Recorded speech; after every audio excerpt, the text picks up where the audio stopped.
ನಮಸ್ಕಾರ ಸ್ನೇಹಿತರೆ, ಭಕ್ತಿ ವೈಭವ ಯೂಟ್ಯೂಬ್ ಚಾನಲ್ಗೆ ತಮಗೆಲ್ಲರಿಗೂ ಸುಸ್ವಾಗತ. ಸ್ನೇಹಿತರೆ, ಇಂದಿನ ವಿಡಿಯೋದಲ್ಲಿ ನಾವು ಹಣಕಾಸಿನ ಸಮಸ್ಯೆ ಬಗ್ಗೆ, ಅಂದರೆ ಯಾಕೋಸ್ಕರ ಹಣಕಾಸಿನ ಸಮಸ್ಯೆ ಮನೆಯಲ್ಲಿ ಕಾಡುತ್ತೆ, ಮನೆಯವರಿಗೆ ಯಾಕೆ ಹಣ ಕೈ ನಿಲ್ಲೋದಿಲ್ಲ, ಹಾಗೆ ಹಣಕಾಸು ನಿಲ್ಲೋದಕ್ಕೆ ಹಣದ ಸಮಸ್ಯೆ ನಿವಾರಣೆಗೆ ಇಷ್ಟು ಸರಳ ಮಾರ್ಗಗಳ ಕೆಲಸಗಳನ್ನು ನೀವು ಮಾಡಿದ್ದೇ ಆಗಿದ್ದಲ್ಲಿ, ಅಂದರೆ ಈ ಮಂತ್ರಗಳನ್ನು ಜಪಿಸೋದು ಅಥವಾ ಈ ಥರ ನಿಮ್ಮ ಮನೆಯಲ್ಲಿ ನಕಾರಾತ್ಮಕ ಶಕ್ತಿ ಇದ್ದರೆ ಈ ಥರ ಜಲವನ್ನು ನೀವು ಮನೆಯಲ್ಲಿ ಸಿಂಪಡಿಸೋದು, ಈ ಥರ ಎಲ್ಲ ಮಾಡಿದ್ರೆ ಹಣದ ಸಮಸ್ಯೆ ನಿಮಗೆ ನಿವಾರಣೆ ಆಗುತ್ತೆ ಅಂತಲೇ ತಿಳ್ಕೊಬೋದು. ಹಾಗಿದ್ರೆ ವಿಡಿಯೋ ಶುರು ಮಾಡೋಣ. ಶುರು ಮಾಡೋದಕ್ಕಿಂತ ಮುಂಚೆ ದಯವಿಟ್ಟು ಚಾನಲನ್ನು ಸಬ್ಸ್ಕ್ರೈಬ್ ಮಾಡ್ಕೊಳ್ಳಿ.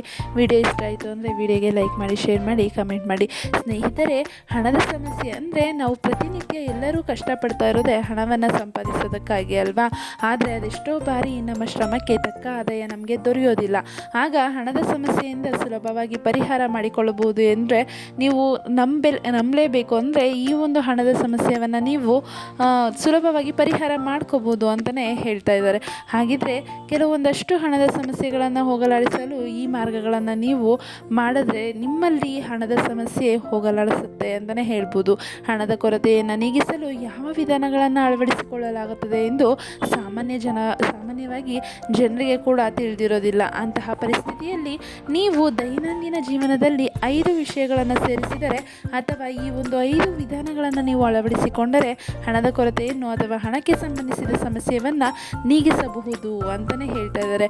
ನೋಡಿದ್ರೆ ಸ್ನೇಹಿತರೆ, ಕೆಲವೊಂದಷ್ಟು ಮಾರ್ಗಗಳನ್ನು ನೀವು ಸರಳ ಉಪಾಯಗಳನ್ನು ನೀವು ಜೀವನದಲ್ಲಿ ಪ್ರತಿನಿತ್ಯ ಅಳವಡಿಸಿಕೊಂಡ್ರೆ ನಿಮ್ಮ ಮನೆಯಲ್ಲಿರುವಂತಹ ಹಣದ ಸಮಸ್ಯೆ ಅದೆಲ್ಲ ನಿವಾರಣೆ ಆಗುತ್ತೆ ಅಂತಲೇ ಹೇಳ್ತಾ ಇದ್ದಾರೆ. ಹಾಗೆ ಈ ಒಂದು ಹಣದ ಕೊರತೆಯನ್ನು ನೀಗಿಸಲು ನೀವು ಯಾವ ವಿಧಾನಗಳನ್ನು ಅಳವಡಿಸಿಕೊಳ್ಳಬಹುದು ಅನ್ನೋದನ್ನು ಫಸ್ಟು ನೋಡೋಣ. ಹಣವನ್ನು ಪಡಿಬೇಕಾದ್ರೆ ಈ ಒಂದು ವಿಧಾನಗಳನ್ನು ನೀವು ಅತ್ಯವಶ್ಯಕವಾಗಿ ಮಾಡಲೇಬೇಕು ಅಂತಲೇ ಹೇಳ್ಬೋದು. ಹಾಗಿದ್ರೆ ಮೊದಲನೇದಾಗಿ ಏನು ಮಾಡಬೇಕಪ್ಪ ಅಂತಂದರೆ, ಮುಂಜಾನೆ ಎದ್ದಾಕ್ಷಣ ಈ ಮಂತ್ರವನ್ನು ನೀವು ಜಪಿಸಬೇಕು. ಅಂದರೆ ನೀವು ಬೆಳಗ್ಗೆ ಎದ್ದಾಗ ಮೊದಲು ನಿಮ್ಮ ಅಂಗೈಗಳನ್ನು ನೋಡ್ಕೋಬೇಕು. ಜೊತೆಗೆ ಕರಾಗ್ರೇ ವಸತೆ ಲಕ್ಷ್ಮಿ, ಕರ ಮಧ್ಯೆ ಸರಸ್ವತಿ, ಕರ ಮೂಲೆ ಸ್ಥಿತೆ ಗೌರಿ, ಪ್ರಭಾತೆ ಪ್ರಭಾತೆ ಕರದರ್ಶನಂ ಎನ್ನುವ ಮಂತ್ರವನ್ನು ಜಪಿಸಿ. ಈ ಒಂದು ಮಂತ್ರ ಎಲ್ಲರಿಗೂ ಸಾಮಾನ್ಯವಾಗಿ ಗೊತ್ತಿದೆ ಅಲ್ವಾ.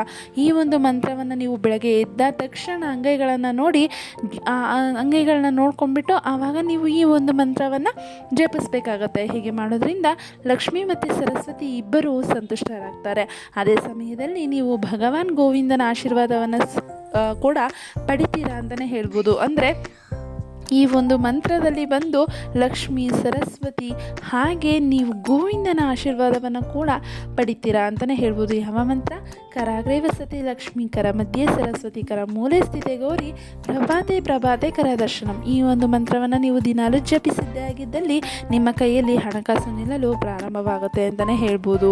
ಹಾಗೆ ಊಟ ಮಾಡುವ ವಿಧಾನದಲ್ಲೂ ಕೂಡ ನಾವು ಹಣಕಾಸಿನ ಸಮಸ್ಯೆಯನ್ನು ನಿವಾರಿಸ್ಕೊಳ್ಬೋದು ಅಂತಲೇ ಹೇಳ್ತಿದ್ದಾರೆ. ಅಂದರೆ ಯಾವಾಗಲೂ ಪೂರ್ವಾಭಿಮುಖವಾಗಿ ಕುಳಿತು ಆಹಾರವನ್ನು ಸೇವಿಸಿ ಮತ್ತು ತಿನ್ನುವಾಗ ನಿಮ್ಮ ಪಾದಗಳಿಗೆ ಚಪ್ಪಲಿಯನ್ನು ಹಾಕಬೇಡಿ. ನೋಡಿದ್ರಲ್ಲ ಸ್ನೇಹಿತರೆ, ಯಾವಾಗಲೂ ಸೂರ್ಯ ಹುಟ್ಟುವ ಪೂರ್ವ ದಿಕ್ಕಿನಲ್ಲಿ ನೀವು ಕೂತು, ಅಂದರೆ ಪೂರ್ವಕ್ಕೆ ಅಭಿಮುಖವಾಗಿ ನೀವು ಕುಳಿತು ಊಟವನ್ನು ಸೇವಿಸಬೇಕಾಗತ್ತೆ. ಆಗ ಲಕ್ಷ್ಮಿ ಒಲಿತಾಳೆ ಅಂತಲೇ ಹೇಳ್ಬೋದು. ಹಾಗೆ ಚಪ್ಪಲಿಯನ್ನು ಕೂಡ ಹಾಕಬಾರ್ದು ಅಂತಲೇ ಹೇಳ್ತಿದ್ದಾರೆ.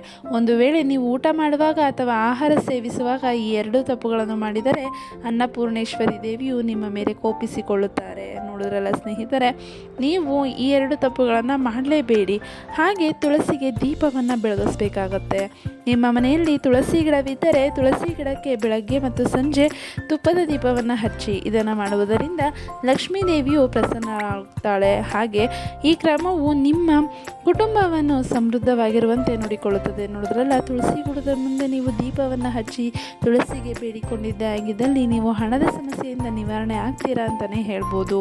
ಹಾಗೆ ಮನೆಯಲ್ಲಿ ನೀವು ಇದನ್ನು ಹಾಕಬೇಕಾಗತ್ತೆ, ಅಂದರೆ ಸಿಂಪಡಿಸಬೇಕಾಗತ್ತೆ. ಏನಂದರೆ ಜ್ಯೋತಿಷ್ಯ ಶಾಸ್ತ್ರದ ಪ್ರಕಾರ ಮನೆಯ ಉತ್ತರ ಮೂಲೆಯನ್ನು ತುಂಬ ಮಂಗಳಕರವೆಂದು ಪರಿಗಣಿಸಲಾಗುತ್ತದೆ. ಅಂತಹ ಪರಿಸ್ಥಿತಿಯಲ್ಲಿ ನಕಾರಾತ್ಮಕ ಶಕ್ತಿಯು ಈ ದಿಕ್ಕಿನಲ್ಲಿ ತ್ವರಿತವಾಗಿ ಪ್ರವೇಶಿಸಬಹುದು.